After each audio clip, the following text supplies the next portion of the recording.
오늘의 정치권에는 어떤 이슈들이 있을까요? 김성환 시사평론가, 이경수 전 새누리당 부대변인과 함께 집중 분석해 보도록 하겠습니다. 안녕하십니까? 안녕하십니까? 안녕하세요. 총선 때마다 투표율 얘기 많이 합니다. 오늘로써 이제 총선이 23일 남았고요. 그리고 후보 등록 마감일까지는 이제 4일밖에 남지 않았기 때문에 코로나 전국 속에서도 총선 모드에 본격적으로 돌입을 하게 되는데, 일단은 투표율의 가장 큰 변수는 뭐니 해도 코로나19가 아닐까 싶습니다. 일단 23일 안에 4월 15일까지 이 코로나 전국이 완전히 해소될 거라고 생각하는 분은 거의 없기 때문에 더더욱 그 변수가 어떻게 작용할지 관심을 가는데 어떻게 보시는지 좀 여쭤보겠습니다. 김성환 평론가께서 말씀해 주시죠. 글쎄요, 이게 투표율 예측을 함부로 하긴 굉장히 어려운 상황인데요. 코로나19 때문에 투표율이 좀 떨어질 수밖에 없을 거라는 게 객관적인 평가일 것 같습니다. 투표율은 뭐 과거의 이제 사례를 보면은요, 최근 이제 대선, 지선 그리고 총선 이렇게 네. 보면요, 한 3차례 정도 투표가 사전 투표까지 같이 포함이 되면서 조금씩 이렇게 올라가는 현상이 나타났거든요. 네. 그래서 지난번 이제 그 선거 때는 58%까지 지금 가버렸는데 네. 이번에는 아무래도 사람들이 많이 몰리는 것에 대한 어떤 두려움이나 이런 것들도 있을 수 있고요. 또 이 노년층의 경우에는 감염에 대한 우려나 이런 것들을 할 수 있는 상황이거든요. 네. 그러니까 투표율이 이전보다는 조금 떨어지는 경향이 나타날 가능성이 높다 이렇게 보이고요. 근데 그렇게 투표율이 낮아진다고 해서 어느 특정 정당에 유리하다, 불리하다 말하기가 굉장히 어려운 상황인 것이, 과거에는 투표율이 높으면은 진보 성향의 정당들이 좀 유리하고 네. 투표율이 낮으면은 보수 정당에 유리하다 이렇게 얘기를 하는데, 지금은 조금 달라졌어요. 왜냐하면은 인구 구성이 좀 달라졌거든요. 물론 이제 50대가 이른바 86세대 그룹이 전체적으로 노년세대에 편입이 되면서 노년세대 전체가 좀 보수 성향보다는 진보 성향이 조금 더 들어갔다 이렇게 얘기는 하고 있지만, 그렇다 하더라도 역시 투표율이 20대의 경우에도 특정 정당에 쏠리지 않는 경향이 나타나거든요. 예. 또 보수화되어 있는 경향도 일부 있기 때문에 어느 정당이 유리하다, 불리하다까지 얘기하기는 좀 어려운 상황이 아닌가 생각합니다. 이번에는 또 거소투표에 대한 관심이 또 크게 쏠립니다. 이 거소투표가 이제 투표소 직접 가지 않고 일종의 우편으로 투표를 하는 그런 부재자 투표인데, 확진자들, 그다음에 코로나19 관련해서 자가 격리돼 있는 상황들이 워낙 많기 때문에 또 어떻게 작용할지도 궁금하거든요. 그러게요. 저도 사실은 이제 이번에 처음으로 그 코로나 확진자들에 대해서 거소투표를 이렇게 한다고 했는데, 이게 지금 처음 시작되는 거거든요, 이번에. 그래서 얼마나 많은 분들이 과연 신청을 하게 될지 그것도 문제고, 자기가 지금 병에 걸렸는데 투표를 적극적으로 해야 되겠다.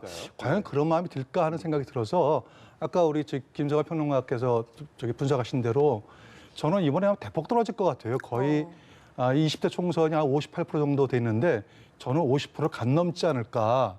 저는 이렇게까지 좀 비관적으로 보고 있거든요. 네. 물론 선거관리위원회에서도 투표율을 높이기 위해서 또 각 정당도 투표를 높이기 위해서 가진 애를 쓰겠습니다만, 지금 저희 선거관리위원회에서 이번에 그 투표 기표소에 들어올 때도 거의 이제 마스크를 하지 않으면은 못 들어온다는 이런 지침도 아마 내린 것 같아요. 그런데 아시다시피 지금 마스크 대란이 나와 있는데, 누가 일부러 그 마스크를 쓰고 과연 얼마만큼 많은 분이 투표소에 갈지, 그런 것도 좀 작용하고, 더군다나 또 시청자 여러분께서 아시겠습니다만 거대 양당이 사실은 이번 공청회 정중에서 상당히 국민에게 좀 신뢰감을 잃은 건 사실이거든요. 네. 거기에 대한 정치 불신 이런 것들이 묶여서 아마 역대 볼 때는 상당히 좀 투표에 떨어질 것 같다.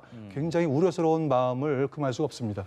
총선 15일 전이죠. 그러니까 다음 달 1일부터는 재외국민 투표, 우리 재외교민들을 대상으로 한 투표도 진행이 되는데, 중국 우한에서는 아예 투표를 할 수가 없고요. 그 밖에 다른 지역에서도 워낙 코로나19에 지금 영향권에 없는 국가들이 거의 없기 때문에 어떤 변수들이 있을지도 궁금합니다. 관련된 얘기 좀 들어보고 오겠습니다.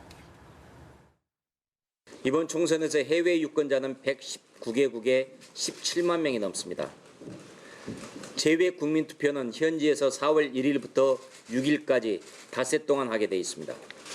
그러나 현재 한국인 입국을 금지 제한한 나라는 170개국이 넘고 있습니다. 이런 상황에서 재외 국민들이 사전 투표를 한다고 해도 비행기 운항이 어려워서 투표함을 옮기는 것 자체가 가능할지 의문입니다. 네, 심 원내대표가 지적한 대로 해외에서 국내로 투표함을 옮기는 것도 얼마나 가능할지 의문이고 또 지금 이동 제한 같은 게 걸려 있어서 투표하러 가는 것 자체가 어려운 상황이거든요. 어떤 식으로 대책을 세워야겠습니까? 일단 중앙선관위가 굉장히 아마 고민에 빠져 있을 거라고 생각하는데요. 근데 심재철 원내대표가 얘기한 대로 하긴 좀 쉽지 않을 겁니다. 기본적으로 이제 만약에 투표함을 옮길 수 없을 정도의 국가 상태라고 하면은 재외 국민들조차도 투표하기가 굉장히 어려울 거라는 거예요. 그게 이제 기본적인 전제가 깔려 있는 것이고요. 네. 그리고 재외 국민 투표를 4월 15일에 하자고 지금 얘기를 하고 있는데 그거는 아예 법에 명문화돼 있는 거예요. 그러니까 지금 4월 1일부터 4월 6일까지 해야 되는 건데 그건 투표일 전 며칠 이렇게 돼 있단 말이에요. 그러니까 4월 15일 날로 날짜를 옮기기가 굉장히 어려운 상황이라는 거고요.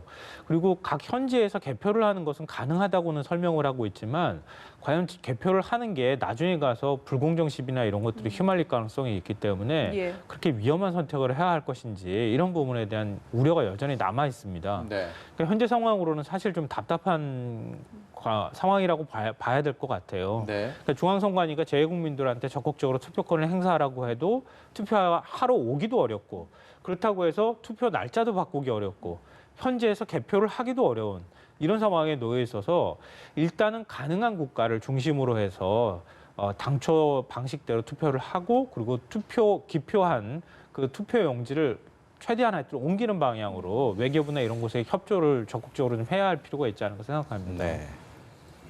어떻게 생각하십니까? 일단 저기 대상자는 총 한 214만에서 217만 명 정도 되는 것 같은데 그 중에서 본인이 적극적으로 이번에 이제 재외 국민 투표 하겠다고 신청하신 분이 이제 17만 명이세요. 네. 근데 갑자기 이제 이 코로나 사태가 이제 터져가지고 지금 그 재외 국민 투표는 대부분이 직접 투표를 하는 경우에는 투표소가 설치되어 있는 주로 이제 영사관이라든지 대사관으로 가야 되거든요. 근데 지금 이동이 전부 다 중지가 되어 있기 때문에 과연 갈 수가 있을지 없을지도 사실 잘 모른다. 네. 그래서 이제 그 미래통합당의 심재철 대표는 4월 15일에 하자고 하는 얘기는 뭐냐면은 이게 크게 예를 들어 가지고 그 전 세계에 펼쳐 있는 분들 중에 17만이기 때문에 예를 들어 가지고 보스턴이라든지 뭐 중국의 뭐 이런 데 같으면 한 많아봐야 한 2, 3천 명 정도가 이렇게 뭐 지역별로 좀 다르겠습니다만 이렇게 볼 때 대사관 직원들을 충분히 저희가 공무원이니까 믿는다고 한다면은 그분들한테 현장에서 이제 개표할 수 있는 방안을 한다면은 오히려 우왕좌왕해서 여러 날 오는 것보다 딱 하루를 잡아가지고 4월 15일 그날 하루 투표를 하고 현장 투표를 하자 하면 아마 이러한 제안인 것 같아요. 이것도 참 고육지책이죠. 어떻게 보면은 현실이 그러다 보니까 그래서 어떤 것이 좋을지는 뭐 법적으로 정하는 걸 떠놓고 지금 코로나 사태라는 게 이게 법을 좀 초월한 사태이기 때문에 네. 뭐 중앙선거관리위원회에서 투표율을 높일 수 있는 방법을 취한다면은 다양한 대책을 한번 연구해보는 것도 하나의 방법이 아닐까 이렇게 보여집니다. 시간은 점점 가고 있는데 그야말로 불확실성은 점점 커지고 있고 좀 고민스러운 부분이 아닐까 싶습니다. 지역구 공천이 여야 대부분 마무리돼 가고 있습니다. 지금 저희가 원내 1, 2당 더불어민주당과 미래통합당의 공천 상황들을 보면 여러 가지 평가들이 나오고 있는데요. 일단은 253곳 저희가 비례정당 정당 투표를 제외한 지역구에 대한 공천이 마무리돼 가는 상황에 대한 현재까지의 총평을 두 분께 여쭤보려고 하는데 김성환 평론가께서는 미래통합당 공천에 대한 말씀을 해주셨으면 좋겠고요. 이경수 대변인께서는 더불어민주당에 대한 공천 총평을 부탁드리겠습니다. 먼저 김성환 평론가 말씀해 주시죠. 물갈이는 했는데 옛날 물로 갈았다. 뭐 이렇게 얘기해야 될 것 같은데요. 그러니까 지금 미래통합당의 경우에는 물갈이율이 민주당보다 훨씬 더 높습니다. 네. 40% 이상 나오거든요. 민주당은 그거보다 더 적은 한 27% 정도 나오는데요. 물갈이는 많이 했습니다. 근데 탄핵을 중심으로 해서 물갈이를 한 것 같아요. 그러니까 탄핵을 그 시점으로 해서 물갈이를 하니까 그때 탄핵에 찬성했던 사람, 탄핵에 반대했던 사람 이러니까 이른바 이제 탈당파와 복당파 양쪽에 책임 있는 사람들을 빼내고 난 다음에 그 다음에 공천을 하다 보니까 인물난을 겪게 되고 인물난을 겪다 보니까 그러니까 지금 얘기 나오는 것처럼 이른바 친이계가 다시 등장했다 이런 말이 나오는 것 같거든요. 네. 그리고 지역에서 안 되니까 그 지역의 TK 지역이나 이런 데 있는 의원들을 서울에다가 공천하려고 시도했다든가 이런 식으로 돌려막기를 한다고 하는 비판도 사실은 있었습니다. 근데 그런 측면에서 제가 좀 부정적으로 말씀을 드렸는데 그래도 그나마 국민들이 20대 국회에 대한 실망 여론들이 굉장히 높은 상황이거든요. 그런 상황에서는 정치 신인이 좀 많이 등장하기를 원하는 그런 측면도 있었습니다. 예. 근데 20대 국회의원들의 일단 얼굴들을 다 바꾸는 작업을 했다고 하는 점에서는 한 40% 이상의 얼굴들을 바꿨다는 점에서는 어느 정도는 국민들의 여론에 부응한 측면도 있지 않나 이렇게 생각합니다. 더불어민주당 공천 이야기 들어볼까요? 일단 저는 뭐 누구를 위하여 좋은 논리나 이런 말이 갑자기 딱 떠올랐어요. 아시다시피 해밍웨이의 소설이고 그 스페인 내전을 배경으로 한 소설이죠. 근데 그 제목을 가만히 보면은 그 제목에서 떠올리는 이제 이미지가 있어요. 그게 예. 뭐냐면은 지금 이제 민주당 같은 경우에는 그 시스템 공천이라는 말을 써가지고 굉장히 뭐가 굉장히 뭐 있을 것 같았거든요. 근데 가만히 보니까 시스템이라는 게 오히려 비문은 속가내고 진문을 그 자리에 앉히기 위한 시스템이다.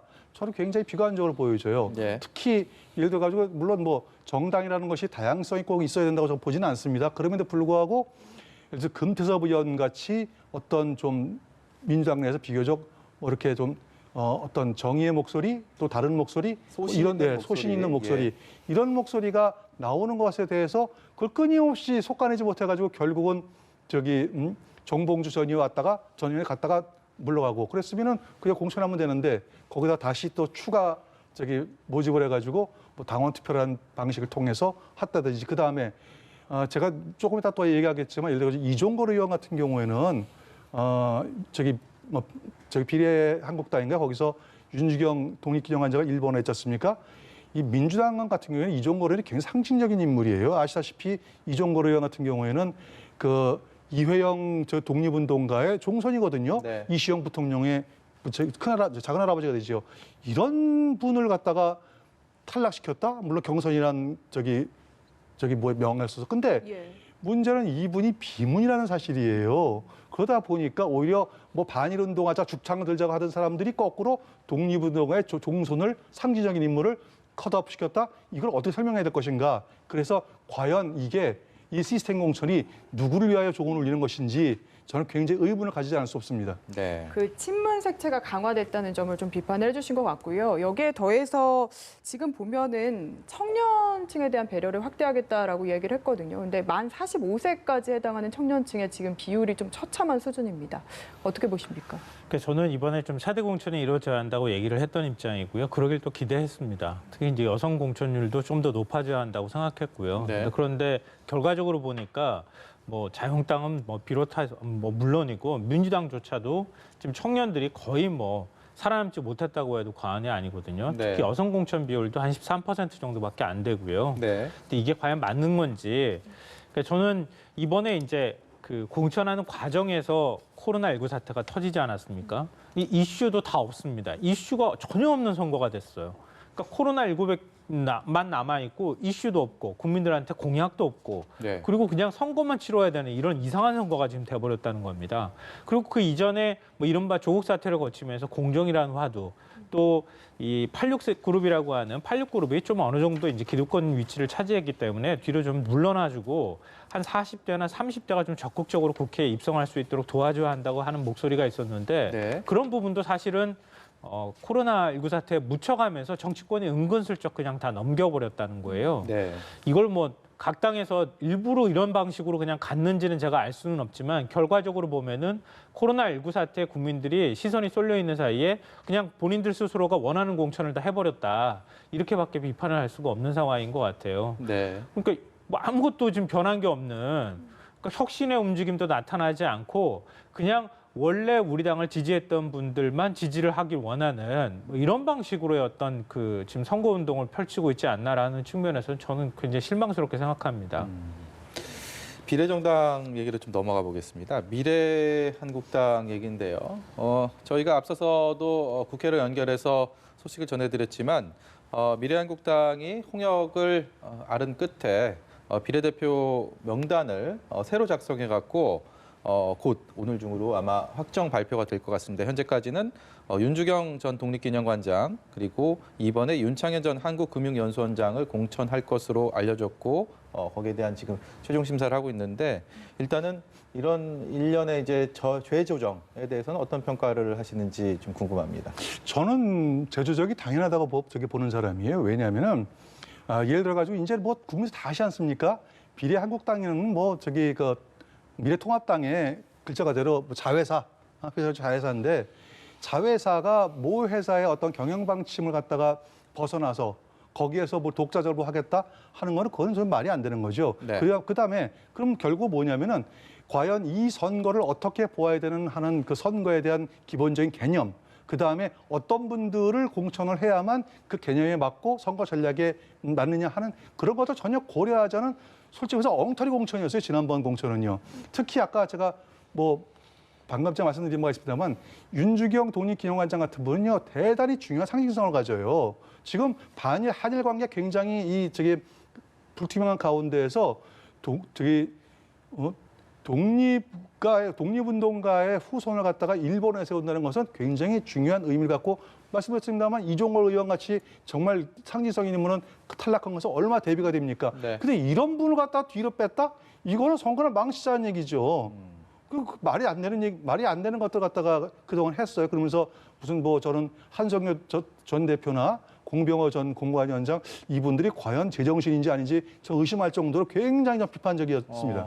예, 지금 말씀을 하시고 계시는데 지금 속보가 들어왔거든요. 그 미래한국당 그 새 비례 후보 명단이 선거인단 투표를 해서 가결이 됐다, 확정이 됐다는 얘기네요. 그러니까 지금 앞으로 이제 이 체제로 비례대표를 미래한국당은 이제 정당 투표를 받게 됐습니다. 김성환 평론가께서 조금 다른 견해 갖고 저는 계실 두 것 가지 같은데요. 관점으로 예. 얘기하고 싶은데요. 그러니까 그동안에 미래한국당이 우리도 뭔가 정치를 하겠다고 했던 거 아닙니까? 예. 한성교 전 대표도 이제 그런 생각을 가졌다고 하는 거를 본인 스스로가 뭐 숨김없이 드러낸 상황이 됐고요. 공병호 공관위원장도 역시 마찬가지였습니다.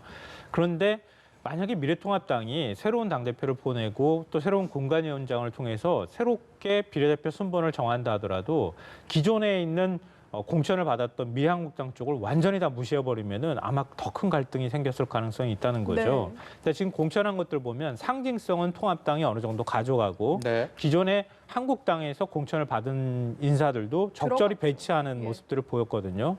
이 얘기는 미래통합당하고 한국당 안에 그동안의 갈등을 일으켰던 것을 빨리 봉합해야 되겠다라고 하는 의지가 네. 들어있다. 그래서 이 정도 수준에서 봉합이 된다고 뭐 될 가능성이 저는 높다고 보고요. 뭐 한성교 대표도 얘기를 했잖아요. 후회 가지면 된다 그랬잖아요. 오히려 사과하는 모습들을 보였거든요. 왜 그랬을까요? 입장이 살짝 바뀌었더라고요. 그러니까 그거는 지금 미래한국당에서 기존에 공천했던 사람들을 어느 정도 존중해주는 모습들을 사전에 좀 조율하지 않았을까 싶어요. 저는. 예. 그러니까 이 정도 수준에서 당신네 의견도 반영하지 않았느냐 이제 이런 것들을 얘기를 했을 것 같고요. 여기서 만약에 더 엇나가게 될 경우에는 전체 보수 전체가 받을 타격이 너무 크다. 이런 점에 대해서 서로 의사소통이 있지 않았을까 개인적으로 생각하고요. 두 번째로는 윤주경 전 독립기념관 관장 말씀하셨지만 네. 그게 맞을 거예요. 그러니까 애초에 공천을 할 때 그렇게 딱 공천해서 상징성 있게 딱 인물을 내세웠더라면은 그 효과가 훨씬 더 많이 나타날 수 있었을 텐데 그동안에 잡음이 너무 많았어요. 네. 국민들이 관심이 없어요, 이제. 민주당이 비례 1번인지도 비례 1번이 누군지도 잘 몰라요, 사실 지금. 그러니까 그런 것처럼 공천 과정에서도 지역구 공천도 마찬가지지만 비례 공천에 있어서도 공천 잡음을 통해서 너무 많은 상징성이 훼손돼 버렸다. 예. 지금 공천을 한다 그래도 그 공천이 정말 좋은 공천입니다라고 박수 쳐줄 사람이 별로 없다는 그게 좀 오히려 문제가 아닌가 그렇게 생각합니다. 네, 다시 조정된 비례대표 후보자들에 대해서 유권자들이 어떤 선택을 하실지 정말 궁금합니다. 네. 이번에는 여권 얘기 좀 살펴볼까요? 네, 더불어시민당도 지금 비례대표 공천심사 막바지를 향해 가고 있는데 지금 논란이 되는 게 함께하는 소수 정당 원래 4곳 중에 지금 2곳에서 추천한 후보들이 모두 탈락해서 반발이 상당한 상황이거든요. 이 논란은 좀 계속 이어질 가능성이 높아 보이는데요. 애초부터 이건 정해진 시나리오예요. 사실은 민주당이 처음서부터 어떤 예를 들어 가지고 연합정당이라는 것을 개념을 생각한 것은 그냥 일종의 하나의 면피용이지 정말 소수정당을 배려하는 그런 차원은 아니었다. 그리고 또 그럴 필요도 없다. 제가 늘 말씀드리지만 비례대표를 받을 수 있는 정당의 기본 득표율이 3%를 얻어야만 주게 돼 있잖아요. 네. 그런 제도를 만든 것 자체가 정당의 난립을 막겠다고 하는 건데 그걸 갖다 그 정신을 무시하고 오히려 들어보지도 못한 당을 하다 몽땅 모아가지고 연합당이라고 하는 그럴 필요 없다. 처음서부터 아예 미래한국당처럼 노골적으로 우리도 이거 자매정당이라고 하는 게 맞다라는 차원에서 봐야 되는 거고요. 다만 이제 문제가 이제 뭐냐면은 그 원래 그 저기 비례당을 만들기 이전에 원래 이제 더불어민주당의 그 비례대표 명단을 발표한 거 있지 않습니까? 이게 좀 문제가 되는 것 같아요. 네. 그래서 이제 아마 이분들을 갖다 전진 배치 좀 해달라고 좀 하는데 좀 잘 안 되는 뭐 좀 갈등이 있는 것 같은데 예를 들어가지고 1번으로 저기 내정됐던 분이 누구십니까? 그 저분 있잖아요. 최혜영 장애인 교수요? 예. 뭐 예. 그 장애인 수당 그 저기 뭐야 부정수급 논란 때문에 상당히 많은 논란을 가졌는데 정의당의 그 저기 요번에 그 비례 1번 받으신 분하고 똑같은 케이스 아니에요? 예. 예를 들어가지고 대리게임으로. 대리게임 논란해가지고 지금 지지율이 급 추락하고 있는 것 똑같처럼 최혜영 같은 분을 갖다 1번으로 과연 둘 수 있겠느냐? 네. 또 김홍걸 김대중 전 대통령 3남 같은 예. 경우에도 아마 4번으로 이렇게 내정됐었죠. 그 당시에. 근데 이분 같은 경우에 DJ 정부 당시에 그 최기성 게이트 사건을 해가지고 9억 뇌물수수 해가지고 결국은 법적 조치 받았던 거 아닙니까? 네. 이런 분을 과연 앞번호에다 둔다? 김대중 대통령의 저기 3남이나 그 이유 하나만 가지고 과연 이것들을 국민들이 어떻게 볼지를 본다면은 예를 들어 가지고 지금 어차피 그 비례당이라고 연합당을 했으니 연합당 소수당 후보들을 앞번호에 주고 충분히 당선권 저기 있으니까 뒷번호에 두는 게 맞지 저기 민주당 사람들을 앞번호에 놔야 된다는 이런 요구는 과연 국민들한테 그렇게 좋은 모습 보이지 않을 거다. 저는 이렇게 보고 있습니다. 네. 예, 그 최혜영 교수 같은 경우에는 그 수당 문제와 관련해서 해명을 했는데 그게 좀 충분치 않다라고 보시는 것 같거든요. 그래서 저는 조금 좀 달리 봐요. 그러니까 예를 들어서 중증 장애를 가지신 분들이 결혼을 했어요. 함께 살 수 있어요. 근데 혼인 신고 안 했다고 해서 지금 발생하는 문제잖아요. 그러니까 그걸 안 했다고 해가지고 이걸 이렇게까지 문제 삼을 내용인가 여기에 대해서는 약간 의문이에요. 그러니까 예를 들면 우리 그런 거 있잖아요. 장애인 그 차량으로 지정된 차량을 일반적인 사람이 정상인 장애가 없는 사람이 가서 그 차를 몰았을 때 하고 지금 장애를 가진 사람이 혼인신고를 넣으셨다는 문제를 동일시해서는 안 된다고 저는 생각하거든요. 그러니까 그 사람의 삶의 문제나 이런 거하고 우리가 같이 좀 생각을 해줘야 되는 거라고 생각하고요. 그러니까 그게 과연 그렇게까지 비난받을 만한 일인지에 대해서는 약간 좀 개인적으로 의문을 갖고 있습니다. 네. 근데 이게 이제 그 문제는 그런 거죠. 앞서 말씀하셨던 것처럼 민주당이 사실상 비례형 위성정당을 만든 거나 다름이 없다고 저도 생각해요. 그러니까 이전에 선거 연합정당을 만들 때에는 그땐 최소한 정의당이나 녹색당 뭐 이런 이제 정당들하고 함께 하겠다고 하는 또 상대라고 하는 미래통합당에서 비례형 위성정당을 만든 상황이기 때문에 정치 현실상 어쩔 수 없이 우리도 만들 수밖에 없습니다. 다만 우리가 가져갈 의석이 아니라 소수 정당들이 가져갈 의석으로 우선 배분하겠습니다라고 하는 것까지는 저는 명분이 있었다고 보는데요. 예. 그러니까 지금 같이 하는 한 5개 정당이라고 하는 가짜짜 붙은 정당들이 있잖아요. 네. 그런 정당은 사실상 존재감이 별로 없었던 정당이거든요. 네. 그런 정당을 같이 한다고 하는 얘기는 결국은 민주당의 비례형 위성정당을 만든 것이나 다름이 없다 명분상 이렇게 보고요. 근데 그럼에도 불구하고 민주당이 그 명분마저 완전히 버려버리면 그럼 그냥 노골적으로 위성정당을 만든 거라는 비판을 받을 수밖에 없잖아요. 그럼 뭐하러 선거법 바꿨습니까? 그러니까 최소한 그 정도 명분이라도 또 가져가기 위해서 앞순위를 시민단체 몫이라든가 아니면은 그 소수 정당 사람들의 몫을 한 뭐 일부분 배정을 하고 그다음에 민주당 영입 인사들을 한 11번부터 후순위 배치를 하다 보니까 그러니까 또 모순이 발생하는 거예요. 민주당이 직접 영입한 사람이 한 20명 되는데 예. 비례도 못 주는 당이 돼버린 거예요. 그러다 보니까 지금 삐걱거리면서 오도 가도 못하는 상황에 지금 놓여 있는 것이 아닌가 생각합니다. 네. 민주당 지지자들 입장에서는 이제 더불어시민당 앞순위 번호를 보고 이제 고민하게 될 것 같은 이유가 또 하나의 비례 위성정당이 있어서가 아닐까 싶습니다. 지금 열린 민주당 같은 경우에도 비례 명단을 공개를 했는데 이 명단에 포함된 김의겸 전 청와대 대변인의 목소리부터 듣고 오겠습니다. 민주당 지지자들의 입장에서 보면 서로 다른 종류의 반찬이 2개가 올라오는 셈입니다. 네. 느긋한 마음으로 어느 쪽이 더 좋을지 자신의 정책 성향과 기호에 따라서 선택을 예. 할 수 있고요. 예. 오히려 저는 문재인 정부를 지지하는 의석수가 늘어난다고 생각을 합니다. 예. 결국 선거 과정에서는 다른 경로를 통하더라도 네. 하나가 될 거라고 생각을 합니다. 네, 열린민주당이 어떤 당인지 또 의아해하실 시청자 여러분들 계실 것 같아서요. 그러니까 정봉주 전 의원 그리고 무소속의 손혜원 의원이 축이 돼갖고 만든 정당입니다. 근데 정봉주 전 의원은 이번 공천에서 탈락을 했고 지금 조금 전에 목소리를 듣고 온 김의겸 전 청와대 대변인도 이번 공천에서 민주당 공천에서 탈락한 그런 분들이 이번에 열린민주당 비례정당 투표를 생각을 하고 창당을 했는데 여기에 대해서 열린민주당에서는 일시적인 이별이다. 역시 전략적인 노선을 걷는 것뿐이다라고 이렇게 얘기를 하고 있고 민주당에서는 그럴 일 없다. 정상 이번 총선이 끝나도 합당을 하거나 이 당선이 된다 해도 받아들일 의향은 전혀 없다라고 선을 확실히 긋고 있는 상황입니다. 여기에 대해서 어떻게 보십니까? 그 두 당의 선거에 대한 어떤 전략이 거기 포함되어 있는 거죠, 사실은. 그러니까 열린민주당 입장에서는 사실 가장 강력한 지지 세력은 민주당 내에 있는 좀 강경한 목소리를 내는 세력이거든요. 네. 이른바 조국 사태, 조국 수호를 얘기했던 사람들이나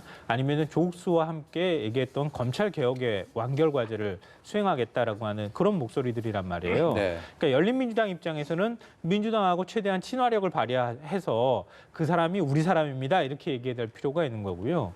역으로 말하면 민주당 입장에서는 이른바 조국 프레임에 휘말릴 가능성이 있는 거잖아요. 예. 그럼 확장성이 떨어진단 말이에요. 그러면 뭐 중도층이나 부정층이 민주당에 등을 돌릴 가능성이 있기 때문에 그런 측면에서 애써 지금 서로 선을 긋고 있는 이런 상황이 아닐까 싶어요.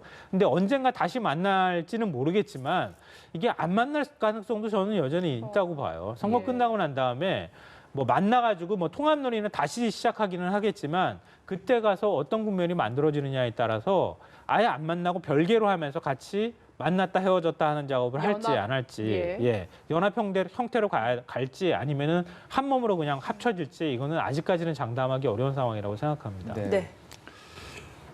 그 미래통합당에서 공천을 못 받아서 무소속으로 나오시는 분들이 있지 않습니까?